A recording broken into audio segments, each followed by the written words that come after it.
Hello friends, welcome to our YouTube channel teaching exam overload. दोस्तों, आज के session के अंतर्गत हमारी जो एक नई सीरीज चली है, जिसके अंतर्गत हम आपको एसएसटी की क्लासेस कराते हैं। और एसएसटी में हम किसको कंबाइंड एक क्लास चला रहे हैं। कंबाइंड का मतलब क्या है कि चाहे वो आपका एनबीएस का पेपर हो जाए, चाहे वो आपका केवीएस का पेपर हो, DSSB का हो, या फिर बीपीएससी TRE 4.0 हो, या फिर यूपीटीजीटी, यूपीपीजीटी, और यहाँ तक कि सुपर टेट के लिए भी ये क्लास बहुत ज़्यादा इंपॉर्टेंट हो जाएगी।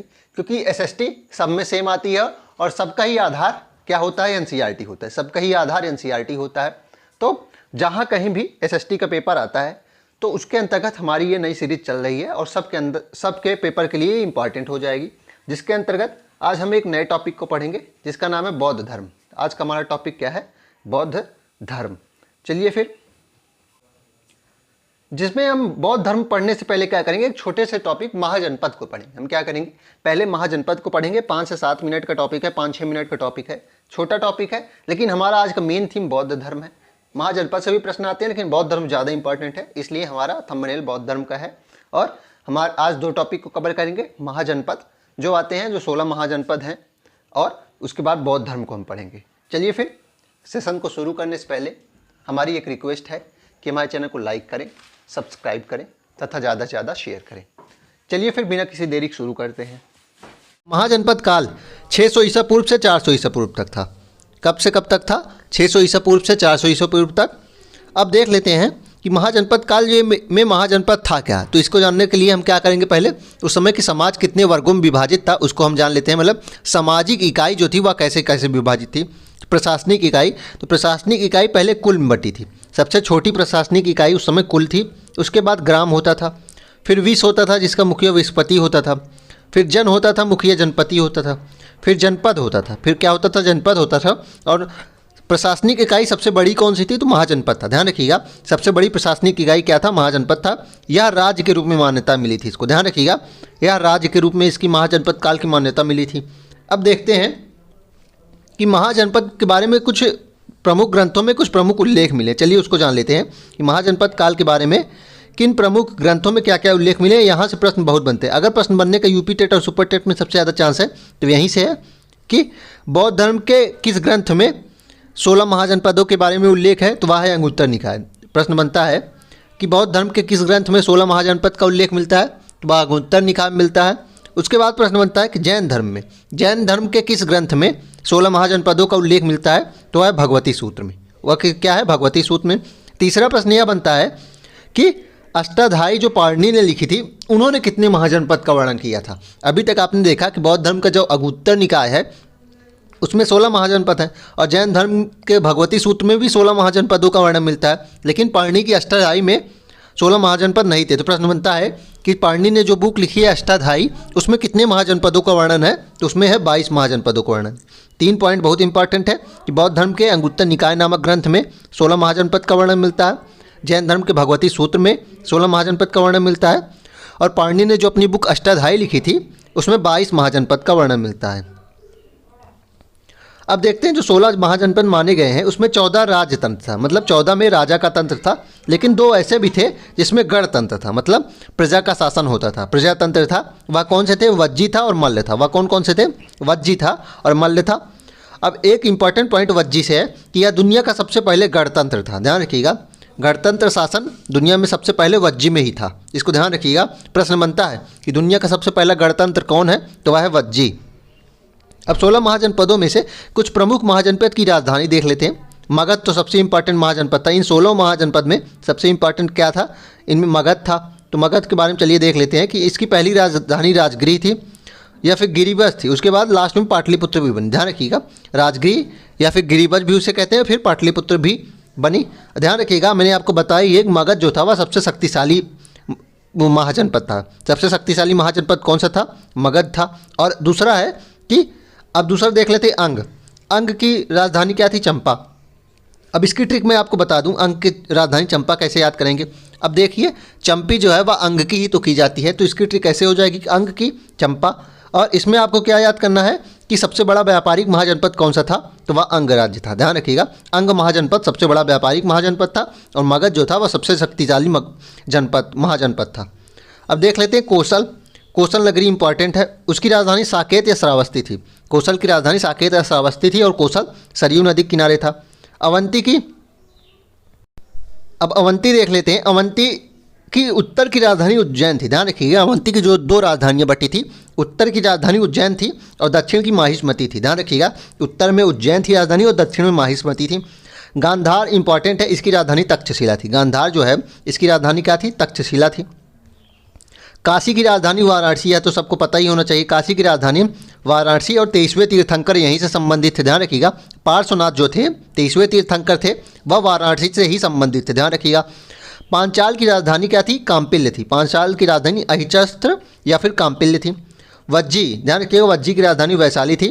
और आम्रपाली, आम्रपाली कौन थी? अभी आप बौद्ध धर्म में आगे पढ़ेंगे। आम्रपाली कौन थी? वह द्वितीय शिष्या थी। बौद्ध भिक्षुड़ी संघ जो बना था उसमें द्वितीय जो भिक्षुड़ी बनी थी वह आम्रपाली थी, तो वह इन्हीं से संबंधित थी। ध्यान रखिएगा, वह वैशाली से ही संबंधित थी, यहीं रहती थी। कंबोज की राजधानी हाटक थी। कंबोज की राजधानी हाटक थी और घोड़े के लिए प्रसिद्ध था। प्रश्न पूछा जाता है कि वह कौन सा महाजनपद था जो घोड़ों के लिए प्रसिद्ध था, तो वह कंबोज होगा या फिर हाटक उसकी राजधानी होगा। अब देख लेते हैं अस्मक की। अस्मक की राजधानी क्या है? अस्मक की राजधानी प्रतिष्ठान हो जाएगी। अस्मक की राजधानी क्या हो जाएगी? प्रतिष्ठान हो जाएगी। मल्ल की राजधानी कुशीनगर।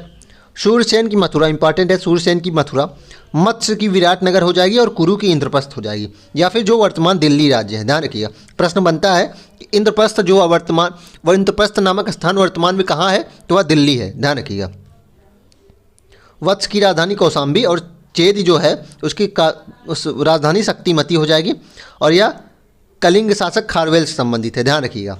अब देख लेते हैं कुछ इंपॉर्टेंट पॉइंट कि दो महाजनपद ऐसे थे जो वर्तमान में भारत की सीमा से बाहर थे। ध्यान रखिएगा, कंबोज गांधार, कंबोज और गांधार दो महाजनपद ऐसे थे जो वर्तमान में भारत की सीमा में नहीं है। और 16 महाजनपदों में से 8 महाजनपद उत्तर प्रदेश में ही पड़ते हैं। ध्यान रखिएगा, दो इंपॉर्टेंट पॉइंट है कि 16 जो महाजनपद थे उसमें से 2 ऐसे थे जो भारत की वर्तमान में भारत की सीमा से दूर हैं, कंबोज और गांधार, और 16 में से 8 ऐसे महाजनपद हैं जो उत्तर प्रदेश में ही पड़ते हैं। 16 महाजनपदों में सबसे शक्तिशाली मगध साम्राज्य था। ध्यान रखिएगा, सबसे शक्तिशाली जो जनपद था वो महाजनपद था, और सबसे पूर्वी महाजनपद अंग था। ध्यान रखिएगा, सबसे पूर्वी महाजनपद कौन सा था? वह अंग था। चलिए अब बौद्ध धर्म के बारे में देख लेते हैं। अब हमारा दूसरा टॉपिक क्या है? वह है बौद्ध धर्म। बहुत ही इंपॉर्टेंट टॉपिक है, लगभग हर एग्जाम में इससे प्रश्न बनते हैं। चलिए बौद्ध धर्म को देखते हैं। संस्थापक कौन थे इसके? संस्थापक इसके गौतम बुद्ध थे। बौद्ध धर्म के संस्थापक कौन है? गौतम बुद्ध है, या फिर इनका बचपन का नाम सिद्धार्थ भी था। ध्यान रखिएगा, गौतम बुद्ध के बचपन का नाम सिद्धार्थ था। अन्य नाम इनका क्या था? तथागत, इनको तथागत कहा गया। शाक्य मुनि और शाक्य सिंह कहा गया। द लाइट ऑफ एशिया, ध्यान रखिएगा, बहुत इंपॉर्टेंट है। शाक्य सिंह, शाक्य मुनि, तथागत और लाइट ऑफ एशिया इनके अन्य नाम है। जन्म इनका 563 ईसा पूर्व लुम्बिनी में हुआ। जन्म इनका कब हुआ? 563 ईसा पूर्व लुम्बिनी में। मृत्यु इनकी कब हुई? मृत्यु इनकी 483 ईसा पूर्व कुशीनगर में। मृत्यु कहाँ हुई है? कुशीनगर में 483 ईसा पूर्व में, और कुशीनगर मल्ल में पड़ता था। ध्यान रखिएगा, कुशीनगर मल्ल महाजनपद की राजधानी थी, मैंने आपको बताया ही है। तो जन्म इनका कब हुआ? 563 ईसा पूर्व लुम्बिनी में, मृत्यु 483 ईसा पूर्व कुशीनगर में। बचपन का नाम सिद्धार्थ, मैंने अभी आपको बताया, बचपन का नाम सिद्धार्थ। पिता का नाम इनके शुद्धोधन था। पिता का नाम क्या था? शुद्धोधन था, जो शाक्य कुल के थे संबंधित, शाक्य कुल के राजा थे, शाक्य गणराज के राजा थे। माता महामाया कोली राजवंश की थी। ध्यान रखिएगा, माता महामाया कोली राजवंश की थी। इंपॉर्टेंट है, पिता शुद्धोधन शाक्य गणराज के थे और माता कोली वंश से संबंधित थी। और इनका जन्म आम्रवन में हुआ था। जो सिद्धार्थ हैं, जो गौतम बुद्ध हैं, इनका जन्म कहाँ हुआ था? आम्रवन में हुआ था, और जन्म के 7वें ही दिन इनकी माता का देहांत हो गया था। ध्यान रखिएगा, इनके जन्म के 7वें दिन इनकी माता की मृत्यु हो गई थी। उसके बाद इनका पालन पोषण इनकी मौसी प्रजापति गौतमी ने किया। उसके बाद इनका पालन पोषण जो है इनकी मौसी ने किया। 7वें दिन इनकी माता की मृत्यु हो गई, उसके बाद जो पालन पोषण किया इनकी मौसी प्रजापति गौतमी ने किया। पत्नी का नाम इनके यशोधरा था। पत्नी का नाम यशोधरा था। विवाह इनका 16 वर्ष की उम्र में हुआ था। ध्यान रखिएगा, इनका विवाह जो हुआ था वह 16 वर्ष की उम्र में हुआ था, और इनकी पत्नी का नाम क्या था? यशोधरा था। चलिए अब आगे देख लेते हैं। 12 वर्ष बाद पुत्र पैदा हुआ। 12 वर्ष बाद पुत्र पैदा हुआ, यानी कितना हो गया? 16 वर्ष में विवाह हुआ था, 12 वर्ष बाद अर्थात 28 वर्ष में इनके पुत्र रत्न की प्राप्ति हुई, जो जिनका नाम राहुल इन्होंने रखा। नाम क्या रखा? राहुल रखा। 29 वर्ष की अवस्था में गृह त्याग किया। 29 वर्ष की अवस्था में गृहत्याग किया, जिसे क्या बोला गया, महाभिनिष्क्रमण बोला गया। प्रश्न बनता है कि गृहत्याग जो किया था गौतम बुद्ध ने, उस अवस्था को क्या बोला गया, उस क्रिया को क्या बोला गया, तो उसे महाभिनिष्क्रमण बोला गया। अब उन्होंने गृहत्याग किया, क्यों किया, तो इन्होंने 4 दृश्य देखे जिनके कारण ये सन्यासी बनने की ओर अग्रसर हुए। 4 दृश्य क्या थे, इन्होंने एक बूढ़े व्यक्ति को देखा, एक बीमार व्यक्ति को देखा, एक मृत व्यक्ति की शैया को देखा, एक सन्यासी को देखा। बूढ़े व्यक्ति को देखा, बीमार व्यक्ति को देखा, मृत व्यक्ति को देखा और सन्यासी को देखा। प्रश्न बनता है कि 4 दृश्य देखे वह कौन कौन से थे, एक बूढ़ा व्यक्ति था, एक बीमार व्यक्ति, एक मृत व्यक्ति था, एक सन्यासी था, और इन्हीं 4 दृश्य को देखकर यह सन्यासी की ओर अग्रसर हो गए, सन्यास आश्रम की ओर अग्रसर हो गए। सारथी का नाम इनके चन्ना था। इनके सारथी का नाम क्या था, चन्ना या छंदक था। प्रश्न बनता है कि गौतम बुद्ध के सारथी का नाम क्या था, तो चन्ना या छंदक था, और घोड़ा का नाम क्या था, कंथक था। घोड़ा का नाम क्या था, लिख लीजिएगा इसको कि घोड़े का नाम क्या था, कंथक था। इनके सारथी का नाम चन्ना था, घोड़े का नाम कंथक था। 35 वर्ष की अवस्था में ज्ञान प्राप्ति हुई। ध्यान रखिएगा, 29 वर्ष की अवस्था में गृहत्याग किया, 6 वर्ष बाद 35 वर्ष की अवस्था में ज्ञान प्राप्ति हुई, जिसे क्या बोला गया, संबोधि बोला गया। इस क्रिया को क्या बोला गया, संबोधि बोला गया। अब इन्हें ज्ञान प्राप्ति कहाँ हुई, पीपल वृक्ष के नीचे, उरुवेला बोधगया बिहार में। ध्यान रखिएगा, पीपल वृक्ष के नीचे उरुवेला ग्राम था, बोधगया बिहार में पड़ता है। और नदी किसके किनारे यह गांव बसा था, निरंजना नदी के किनारे। ध्यान रखिएगा, पीपल वृक्ष के नीचे निरंजना नदी के किनारे उरुवेला गांव, बोधगया बिहार, और वैशाख पूर्णिमा का दिन था। ध्यान रखिएगा, एक और इम्पॉर्टेंट प्रश्न है कि वैशाख पूर्णिमा के दिन इनकी जन्म भी हुई थी, इनको मृत्यु भी वहीं हुई, और ज्ञान की प्राप्ति भी वैशाख पूर्णिमा के ही तिथि पे हुई। बहुत इंपॉर्टेंट संयोग है कि वैशाख पूर्णिमा के दिन ही इनका जन्म भी हुआ था, इनको ज्ञान की प्राप्ति भी इसी तिथि पे हुई, वैशाख पूर्णिमा पर, और इनकी मृत्यु भी वैशाख पूर्णिमा को ही हुई। अब इन्होंने पहला उपदेश कहाँ दिया, पहला उपदेश इन्होंने सारनाथ में दिया, ऋषिपत्नम जिसे कहते हैं, और इसे क्या बोला गया, धर्मचक्र प्रवर्तन। ध्यान रखिएगा, प्रश्न बनता है कि धर्मचक्र प्रवर्तन किसे कहते हैं, तो धर्मचक्र प्रवर्तन जो गौतम बुद्ध ने ज्ञान प्राप्ति के बाद पहला उपदेश दिया, उसे धर्मचक्र प्रवर्तन कहते हैं। अभी तक आप 3 ऐसे तथ्य को देख लिए होंगे। एक प्रश्न बनता है महाभिनिष्क्रमण किसे कहते हैं, तो 29 वर्ष की अवस्था में जो गृहत्याग किया उसे महाभिनिष्क्रमण बोलते हैं। संबोधि क्या है, तो जो ज्ञान प्राप्ति हुई 35 वर्ष की अवस्था में वह है संबोधि। उसके बाद धर्मचक्र प्रवर्तन क्या है, जो उन्होंने पहला ज्ञान दिया सारनाथ में, जो पहला ज्ञान दिया वही धर्मचक्र प्रवर्तन है। और जो इन्होंने 5 ब्राह्मण को दिया, ध्यान रखिएगा, इन्होंने जो पहला ज्ञान दिया सारनाथ में वह 5 ब्राह्मणों को दिया। आपको नाम याद करने की उतनी खास आवश्यकता नहीं है, आप एक बार देख लीजिए, कौंडिन्य, वप्पा, बोधिया, मदनामा और अस्ता। ध्यान रखिएगा, नाम याद करने की उतनी खास आवश्यकता है नहीं, कहीं पूछा जल्दी आता नहीं है।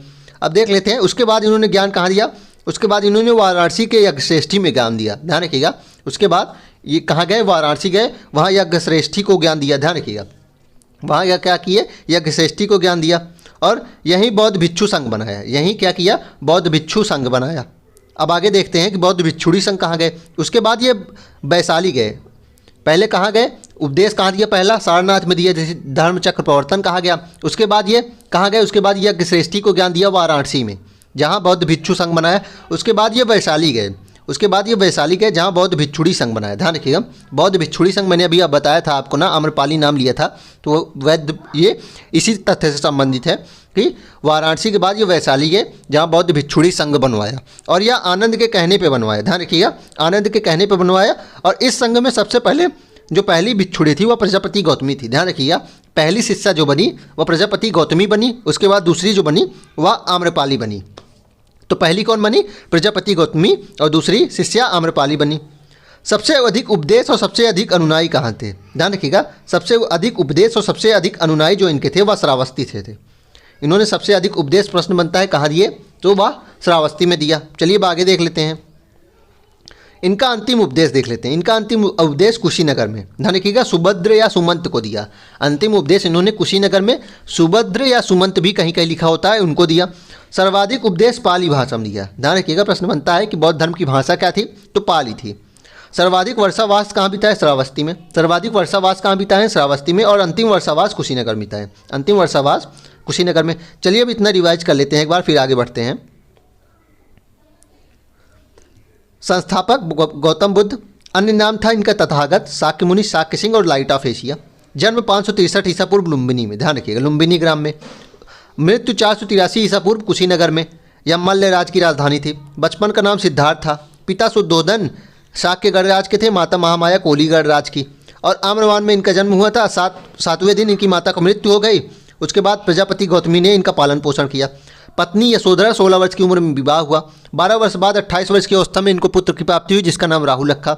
1 वर्ष बाद इन्होंने गृह त्याग किया। 4 दृश्य देखे, एक बूढ़ा व्यक्ति देखा, बीमार व्यक्ति देखा, मृत व्यक्ति देखा और सन्यासी देखा। सारथी का नाम इनके चन्ना था और घोड़े का नाम कंथक था। सारथी का नाम चन्ना था और घोड़े का नाम कंथक था। 35 वर्ष की अवस्था में गृह त्याग किया। ध्यान रखिएगा, 35 वर्ष की अवस्था में गृह त्याग किया जिसे संबोधि कहा गया। इन्होंने ज्ञान कहाँ प्राप्त किया? निरंजना नदी किनारे पीपल वृक्ष के नीचे उरुवेला ग्राम बोधगया विहार में। और यह वैशाख पूर्णिमा का दिन था और इसी दिन इनकी जन्म और मृत्यु भी हुई थी, इसी तिथि पे। पहला उपदेश इन्होंने सारनाथ में दिया जिसे धर्मचक्र प्रवर्तन कहा गया। ध्यान रखिएगा, पहला उपदेश सारनाथ में दिया 5 ब्राह्मणों को जिसे धर्मचक्र प्रवर्तन कहा गया। उसके बाद ये कहाँ दिए अपना ज्ञान? इसके बाद वाराणसी में यज्ञ श्रेष्ठी को ज्ञान दिया। उसके बाद वाराणसी में यज्ञ श्रेष्ठी को ज्ञान दिया और यहीं बौद्ध भिक्षु संघ बनाया। वाराणसी में ज्ञान देने के बाद वैशाली गए, वहाँ बौद्ध भिक्षुड़ी संघ बनाया आनंद के कहने पे। आनंद कौन था? इनका प्रिय शिष्य था। ध्यान रखिएगा, आनंद इनका प्रिय शिष्य था। इस संघ में सबसे पहली जो शिष्या बनी वह प्रजापति गौतमी अर्थात इनकी मौसी बनी। उसके बाद दूसरी शिष्या आम्रपाली बनी। ध्यान रखिएगा, दूसरी शिष्या आम्रपाली बनी। सबसे अधिक उपदेश और सबसे अधिक अनुयायी इनके कहाँ से थे? श्रावस्ती में थे। सर्वाधिक वर्षावास भी इन्होंने श्रावस्ती में ही बिताया। अंतिम वर्षावास कहाँ बिताया? कुशीनगर में। अंतिम उपदेश इनका कुशीनगर में सुभद्र को था या फिर सुमंत भी कहीं कहीं है। सर्वाधिक उपदेश पाली भाषा में, सर्वाधिक वर्षावास श्रावस्ती में और अंतिम वर्षावास कुशीनगर में। चलिए आगे देखते हैं। शिक्षाएं देखते हैं कि 4 आर्य सत्य दिए। शिक्षाएं क्या था? 4 आर्य सत्य दिए। पहली शिक्षा थी दुख का कारण दुख का निराकरण है और दुख का निवारण अष्टांगिक मार्ग से किया जाता है। इन्होंने बताया कि सब संसार दुखमय है और दुख के कुछ कारण बताए इन्होंने। उनका दूसरा आर्य सत्य था कि दुख के कुछ कारण है। इन्होंने ये बताया कि जिस प्रकार हर चीज़ का कुछ न कुछ निवारण होता है। तीसरा आर्य सत्य इनका ये था कि हर चीज़ का निवारण होता है तो दुख का भी निवारण है।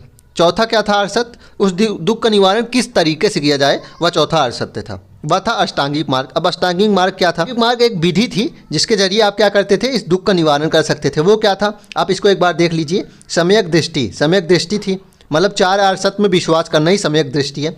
सम्यक संकल्प था। सम्यक संकल्प। सम्यक वाणी मतलब अच्छी भाषा बोलिए। सम्यक कर्म मतलब सत्कर्म कीजिए। चौथा जो वो अष्टांगिक मार्ग था सम्यक कर्म। सम्यक आजीविका। आजीविका ऐसी जिए जो किसी को हानि पहुँचाए बिना और सत्य की राह पर हो। सम्यक व्यायाम करिए। सम्यक स्मृति करिए। सम्यक समाधि 8वां आर्य सत्य था। तो ये 8 अष्टांगिक मार्ग थे। कौन कौन से? सम्यक दृष्टि, सम्यक संकल्प, सम्यक वाणी, सम्यक कर्म, सम्यक आजीविका, सम्यक व्यायाम, सम्यक स्मृति और सम्यक समाधि। ध्यान रखिएगा, इसके नाम को आपको रटने की जरूरत नहीं है। इसका प्रश्न जल्दी बनता नहीं है। अष्टांगिक मार्ग क्या है ये पूछ लेते हैं लेकिन प्रश्न बनता नहीं है। अब देखते हैं, बहुत इंपॉर्टेंट टॉपिक है प्रतीक चिन्ह। बहुत ही इंपॉर्टेंट टॉपिक है। चलिए इसको देख लेते हैं। प्रतीक चिन्ह क्या थे? इनके जन्म का प्रतीक चिन्ह क्या था? कमल और सांड था। ध्यान रखिएगा, जन्म का प्रतीक चिन्ह क्या था? कमल और सांड। और सिर्फ यौवन का प्रतीक चिन्ह पूछेंगे तो सांड था। सिर्फ यौवन का प्रतीक चिन्ह सांड है और जन्म का क्या हो जाएगा? कमल और सांड। गृह त्याग का क्या है? घोड़ा है। गृह त्याग का क्या है? घोड़ा है। गर्भ का हाथी है। गर्भ का प्रतीक चिन्ह क्या है? हाथी है। ज्ञान पीपल वृक्ष के नीचे वो मिला था इसलिए ज्ञान का प्रतीक चिन्ह पीपल हो जाएगा। मृत्यु क्या है? पद चिन्ह है। मृत्यु के क्या है? पद चिन्ह है। ध्यान रखिएगा, आँख बंद करके इसको रिवाइज कर लीजिए। जन्म का कमल और सांड है और यौवन का अगर अकेले पूछेंगे तो सांड। गृह त्याग का घोड़ा, गर्भ का हाथी, ज्ञान का पीपल और मृत्यु के पद चिन्ह। अब देखते हैं बौद्ध धर्म में सील की संख्या कितनी है? 10 है। कभी कभी प्रश्न बन सकता है, ऐसे ही पूछते हैं सील क्या है ये नहीं पूछेंगे। बौद्ध धर्म में सीलों की संख्या पूछेंगे तो 10 सील, यही है, इंपॉर्टेंट है, याद कर लीजिए। अब बौद्ध साहित्य देख लेते हैं। बौद्ध साहित्य बहुत इंपॉर्टेंट टॉपिक है। बौद्ध साहित्य क्या है? बौद्ध साहित्य को त्रिपिटक में बताया गया। ध्यान रखिएगा, बौद्ध साहित्य को त्रिपिटक में बताया गया है। बौद्ध धर्म के नियम जो है वो बौद्ध संघ के उसे विनय पिटक में बताया गया। बौद्ध साहित्य के नियम जो हैं उसे विनय पिटक में बताया गया। इसके लेखक कौन है? उपाली हैं, ये शिष्य थे। उसके बाद गौतम बुद्ध के जो उपदेश हैं उसे किसे बताया गया? सुत्त पिटक में, जिसको आनंद ने लिखा था, इनके प्रिय शिष्य ने। ध्यान रखिएगा, त्रिपिटक क्या है? विनय पिटक, सुत्त पिटक, अभिधम्म पिटक। विनय पिटक में क्या है? इनके नियम बताए गए हैं जिसको उपाली ने लिखा था। सुत्त पिटक को आनंद ने लिखा था और गौतम बुद्ध के उपदेश हैं। और अभिधम्म पिटक को मोगलीपुत्र ने लिखा था। ध्यान रखिएगा, अभिधम्म पिटक को मोगलीपुत्र ने लिखा था। ये तीनों बहुत इंपॉर्टेंट है, इसको आपको रटना पड़ेगा। जो 3 साहित्य हैं इनके लेखक के नाम को आपको याद करना है। विनय पिटक के उपाली, सुत्त पिटक के आनंद और अभिधम्म पिटक के मोगलीपुत्र। सबसे ज़्यादा विनय पिटक और सुत्त पिटक तो मोस्ट इंपॉर्टेंट है। अब देखते हैं, सुत्त पिटक में गाय को अन्नदा, वन्नदा और सुखदा कहा गया। ध्यान रखिएगा, सुत्त पिटक में गाय को क्या कहा गया है? अन्नदा, वन्नदा और सुखदा। सुत्त पिटक 5 भागों में विभाजित है। ध्यान रखिएगा, सुत्त पिटक जो है वह 5 भागों में विभाजित है। एक और इम्पॉर्टेंट बिंदु है कि सुत्त पिटक को क्या कहते हैं। सुत्त पिटक का एक और अन्य नाम है, किसे इंसाइक्लोपीडिया ऑफ बौद्ध धर्म कहते हैं। ध्यान रखिएगा, प्रश्न बनता है कि किस त्रिपिटक में किस भाग को इंसाइक्लोपीडिया ऑफ बौद्ध धर्म कहते हैं, तो उसे सुत्त पिटक को कहते हैं, जिसको आनंद ने लिखा था। ध्यान रखिएगा, इंसाइक्लोपीडिया ऑफ बौद्ध धर्म क्या है, सुत्त पिटक है, इसको लेखक कौन है, आनंद है। और यह 5 भागों में विभाजित, सुत्त पिटक जो है 5 भागों में विभाजित है, जिसमें एक भाग है खुंदक निकाय। खुंदक निकाय में क्या वर्णित है, 549 जातक कथाएं। ध्यान रखिएगा, प्रश्न बनता है 549 जातक कथाओं का वर्णन किस में मिलता है, तो वह खुंदक निकाय में मिलता है, जो सुत्त पिटक का भाग है। और ये जातक कथाएं क्या थी, बुद्ध के जन्म से पूर्व की कहानियाँ थी। ध्यान रखिएगा, बुद्ध के जन्म से पूर्व की कहानियाँ। सुत्त पिटक का दूसरा भाग इंपॉर्टेंट है, अंगुत्तर निकाय। इसमें 16 महाजनपद का वर्णन है, मैंने आपको आगे पढ़ाया ही है। उसके बाद तीसरे, चौथे, पाँचवें का नाम याद कर लीजिए, कुछ खास उतना है नहीं। दीर्घ निकाय, मध्यम निकाय और संयुक्त निकाय। दीर्घ निकाय, मध्यम निकाय और संयुक्त निकाय। खुंदक निकाय की याद करना है, जातक कथाएं हैं 549, और अंगुत्तर निकाय में 16 महाजनपद का वर्णन है। अब देख लेते हैं त्रिरत्न। बौद्ध धर्म में त्रिरत्न क्या थे, बौद्ध धर्म और संघ। बौद्ध धर्म में त्रिरत्न क्या थे, बौद्ध धर्म संघ। बौद्ध का अर्थ था ज्ञान, धम्म का अर्थ शिक्षा और संघ का अर्थ था समूह। अब देख लेते हैं बौद्ध संगीतियाँ कितनी हुई। बौद्ध संगीतियाँ 4 हुई है। ध्यान रखिएगा, बौद्ध संगीतियाँ कितनी हुई हैं, 4 हुई हैं। कभी कहीं कहीं एक बार पूछ लेता है 5वीं भी कहीं हुई है, तो वह माना गया है। लेकिन देख लेते हैं 4 जो प्रमुख है वह है, पहले आप इसके सन याद कर लीजिए। सन की ट्रिक क्या है, 483 के बाद 100 साल बाद 483 ईसा पूर्व, 383 ईसा पूर्व, उसके बाद 255 ईसा पूर्व, उसके बाद पहली शताब्दी। इसको रट लीजिए, 483 ईसा पूर्व, 383 ईसा पूर्व, 255 ईसा पूर्व और पहली शताब्दी। और स्थान की ट्रिक क्या है, RBPK। स्थान की ट्रिक क्या है, RBPK, राजगृह, वैशाली, पाटलिपुत्र, कुंडलवन, कश्मीर। ध्यान रखिएगा, राजगृह, वैशाली, पाटलिपुत्र, कुंडलवन। शासक की क्या ट्रिक हो जाएगी, AK। शासक की ट्रिक क्या हो जाएगी, AK। अजातशत्रु, कालाशोक, अशोक, कनिष्क। अजातशत्रु, कालाशोक, कनिष्क, अशोक और कनिष्क। अध्यक्ष कब देख लेते हैं, अध्यक्ष कौन थे, महाकश्यप, साबक अमीर, मोगलीपुत्र और वसुमित्र। महाकश्यप, साबक अमीर, मोगलीपुत्र और वसुमित्र। और चौथी जो संगीति हुई थी बौद्ध, उसमें एक और इम्पॉर्टेंट बिंदु है कि एकमात्र ऐसी संगीति थी जिसमें उपाध्यक्ष की भी नियुक्ति हुई थी। और उपाध्यक्ष कौन थे, अश्वघोष थे। ध्यान रखिएगा, उपाध्यक्ष कौन थे, अश्वघोष थे। अब हम एक एक करके इसको देख लेते हैं कि पहली बौद्ध संगीति कब हुई, 483 ईसा पूर्व में राजगृह में हुई। 483 ईसा पूर्व राजगृह में अजातशत्रु शासक थे और अध्यक्ष महाकश्यप। दूसरी 383 में वैशाली में हुई, कालाशोक और साबक अमीर। 255 में तीसरी हुई, पाटलिपुत्र में हुई, अशोक और मोगलीपुत्र अध्यक्ष थे। और पहली शताब्दी कुंडलवन कश्मीर में हुई, कनिष्क राजा थे और वसुमित्र अध्यक्ष और उपाध्यक्ष अश्वघोष थे। लेकिन इसकी आपको ऐसे ही याद करनी है, पहले आप सन याद कर लीजिए, 483, 383, 255 पहली शताब्दी।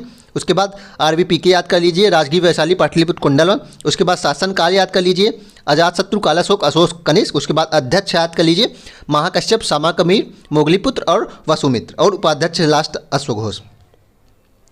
5वीं जो मानी गई है तो वह 1871 में मानी गई। 5वीं जो मानी गई है कहीं कहीं 1871 में मांडले म्यांमार और राजा मिंडन के काल में। ध्यान रखिएगा, मांडले म्यांमार में हुई थी, राजा मिंडन के काल में। अब देखते हैं चतुर्थ जो बौद्ध संगीति हुई थी, उसमें बौद्ध धर्म 2 भागों में बंट गया।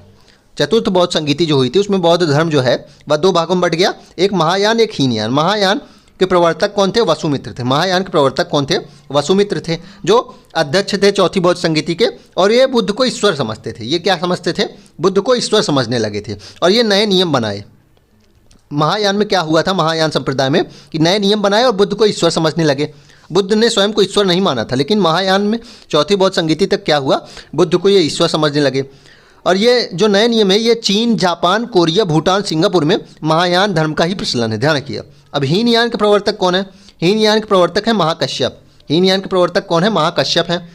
इन्होंने अष्टांगिक मार्ग को ही प्रमुख माना। इन्होंने अष्टांगिक मार्ग और पुराने नियमों में परिवर्तन करने को मान्यता नहीं दी। ध्यान रखिएगा, बुद्ध को ही ये बुद्ध की ही शिक्षा को मानते हैं, बुद्ध के ही जो नियम थे उसी को माना और अष्टांगिक मार्ग को ही माना। इसे हीनयान, वसुमित्र ने हीनयान कहा। और बुद्ध को ये महापुरुष मानते थे, ना कि कोई देवता मानते थे। और हीनयान भी बाद में 2 भागों में बटी। ये पेपर के लिए अपने आपके इंपॉर्टेंट नहीं है। अब देख लेते हैं महात्मा बुद्ध के गुरु।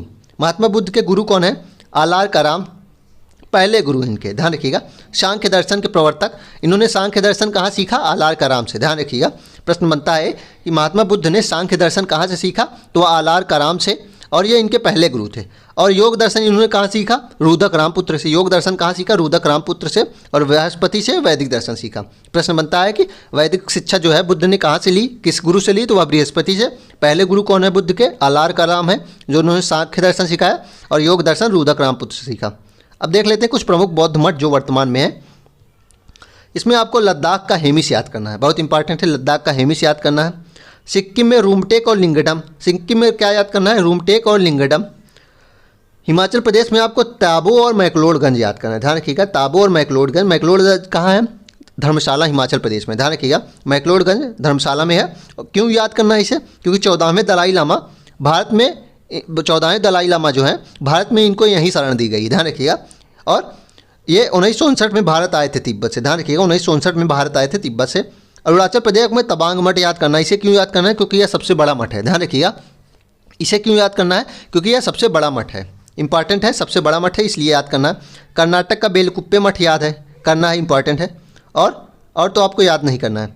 और ये हिमाचल प्रदेश का गोम्पा भी याद कर सकते हैं, हिमाचल प्रदेश का गोम्पा। इसमें मोस्ट इंपॉर्टेंट लद्दाख का हेमिस, सिक्किम का रूमटेक लिंगडम, हिमाचल प्रदेश का ताबो और मैक्लोडगंज इंपॉर्टेंट है, धर्मशाला में है। और 14वें दलाई लामा यहीं रहते हैं। आगे देखते हैं। अब कुछ प्रमुख पुस्तकें देख लेते हैं, कुछ प्रमुख जो बुक्स हैं बौद्ध धर्म से संबंधित, उसको देख लेते हैं। बौद्ध चरित और सौदरानंद ब्रज सूची किसने लिखा है? अश्वघोष ने। और इन्हें क्या कहा जाता है? इन्हें भारत का वाल्टेयर कहा जाता है, भारत का हेटे भी कहते हैं, ध्यान रखिएगा। बौद्ध चरित के लेखक और सौदरानंद ब्रज सूची के लेखक अश्वघोष हैं, जिसे भारत का वाल्टेयर, भारत का हेटे और महापंडित भी कहते हैं, ध्यान रखिएगा। विभाषा शास्त्र किसने लिखा है? वसुमित्र ने लिखा है। विभाषा शास्त्र किसने लिखा है? वसुमित्र ने लिखा है। प्रश्न ऐसे भी बन सकता है कि विभाषा शास्त्र किस धर्म से संबंधित बुक है? तो वह बौद्ध धर्म से संबंधित बुक है, ध्यान रखिएगा। बौद्ध चरित और सौदरानंद ब्रज सूची तो बहुत इंपॉर्टेंट है, अश्वघोष ने लिखा है। उन्हें भारत का वाल्टेयर और हेटे भी कहते हैं। पहली मानव प्रतिमा किसकी पूजी गई? बुद्ध की, और गांधार शैली में पूजी गई, ध्यान रखिएगा। पहली मानव प्रतिमा बुद्ध की पूजी गई गांधार शैली में। बौद्ध शिक्षा के प्रमुख केंद्र तक्षशिला, वल्लभी, विक्रमशिला, नालंदा। और नालंदा विश्वविद्यालय को क्या बोलते हैं? ऑक्सफोर्ड ऑफ महायान, ध्यान रखिएगा। नालंदा विश्वविद्यालय को ऑक्सफोर्ड ऑफ महायान भी बोलते हैं। अब लास्ट बिंदु एक देख लेते हैं कि बौद्ध धर्म में क्या क्या मान्यताएं थी। आत्मा को ये लोग नहीं मानते थे, कर्मकांड को नहीं मानते थे, वर्ण व्यवस्था को नहीं मानते थे, पुनर्जन्म अकेले को मानते थे, ध्यान रखिएगा। न ये आत्मा को मानते थे, न ये कर्मकांड को मानते थे, अर्थात पूजा पाठ जो होता है। वर्ण व्यवस्था को भी नहीं मानते थे, कोई भी यह बौद्ध धर्म को अपना सकता था। पुनर्जन्म को मानते थे, ध्यान रखिएगा, पुनर्जन्म को मानते थे। अब प्रश्न लेकिन कहाँ से बनता है कि बौद्ध धर्म की मान्यताओं और जैन धर्म की मान्यताओं के बीच में अंतर क्या है? तो जैन धर्म में आत्मा को माना जाता था, जैन धर्म में आत्मा को माना जाता था, और बाकी लगभग सारी चीज़ें सेम थी। लेकिन बौद्ध धर्म में आत्मा को माना नहीं जाता है, जैन धर्म में आत्मा को माना जाता है। चलिए फिर इसी के साथ आपका बौद्ध धर्म कंप्लीट होता है। आशा करता हूँ वह सेशन आपको पसंद आया होगा। अगर आप इसी तरह के सेशन और प्राप्त करना चाहते हैं तो हमारे चैनल को सब्सक्राइब करें, लाइक करें तथा ज़्यादा से ज़्यादा शेयर करें। चलिए फिर, धन्यवाद।